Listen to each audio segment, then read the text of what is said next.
यह अपने में एक तरीके का कलंक है।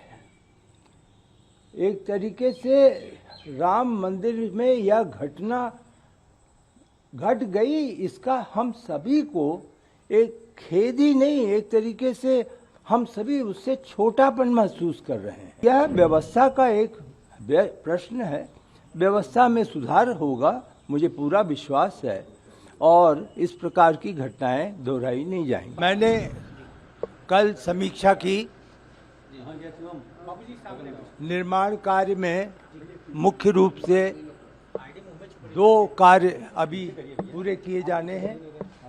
एक जो कि पुराना मंदिर था जिसका स्मारक है, उसे हम लोग पूरा करेंगे। उसमें केवल जो ज्वाला 24 घंटे होनी चाहिए उसकी व्यवस्था बाकी है, बाकी सब निर्माण हो चुका है।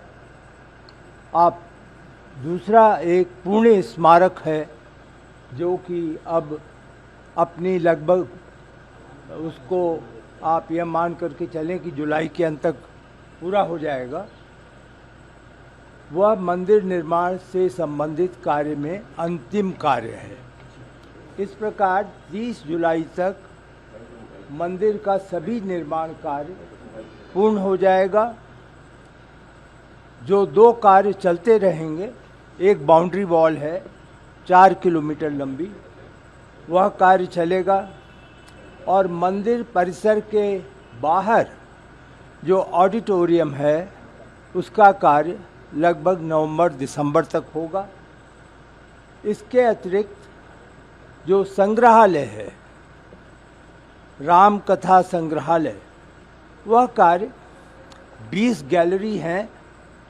20 गैलरी में सभी अपने अपने स्थिति, स्क्रिप्ट वगैरह आप जानते हैं उसके क्या क्या स्टेप्स होते हैं, तो उसकी जो स्टोरी लाइन है वो अब बन गई है, और अब उसका टेक्नोलॉजी के साथ वीडियो किस प्रकार का होगा उस पे अंतिम रूप से एक तरीके से निर्णय लिया जाएगा, जो आज और कल की बैठकों में हम कार्य करेंगे। इसके अलावा जो सबसे लंबा चैलेंज अब था मंदिर निर्माण में बाउंड्री वाल का, जी, बारिश भी हो रही है, तो क्या बाउंड्री वाल अपनी तय समय सीमा पे पूरा हो पाएगा या कोई कठिनाइयाँ? कल मैंने उसका निरीक्षण मौके पर भी जाकर के किया था, और हमें पूरा विश्वास है कि 30 सितंबर तक बाउंड्री वॉल आज की तारीख की जो प्रगति है उसके अनुसार पूर्ण हो जाएगा। बाबू जी, जैसा बैठक होनी है, बैठक को लेकर क्या चर्चा हुई? कल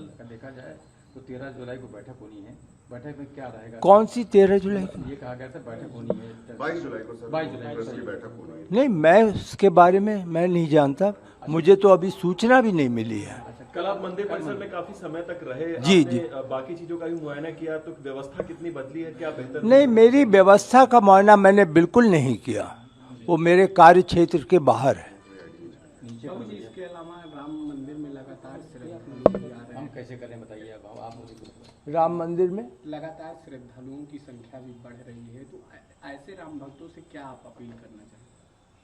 देखिए, राम भक्तों से अपील क्या, वो अपनी श्रद्धा के अनुसार भगवान राम लला का दर्शन करने आते हैं। आपको मालूम है कि यह स्थान रामलला का दर्शन अपने में विश्व में अनोखा है। सभी मंदिरों की तुलना की जाए, सभी मंदिर हमारे अर्चना श्रद्धा के पात्र हैं, लेकिन ये जो रामलला का मंदिर है, जो एक लंबे अरसे तक एक आप माने आंदोलन चला, उसके बाद भगवान राम अपने पुराने स्थान पर आए हैं, तो ये अपने में बहुत बड़ा मंदिर है। श्रद्धालुओं की संख्या भी इसमें कभी कम नहीं होगी। आप विश्वास माने, हर सनातन धर्म का व्यक्ति इस स्थान में एक बार अवश्य आना चाहेगा।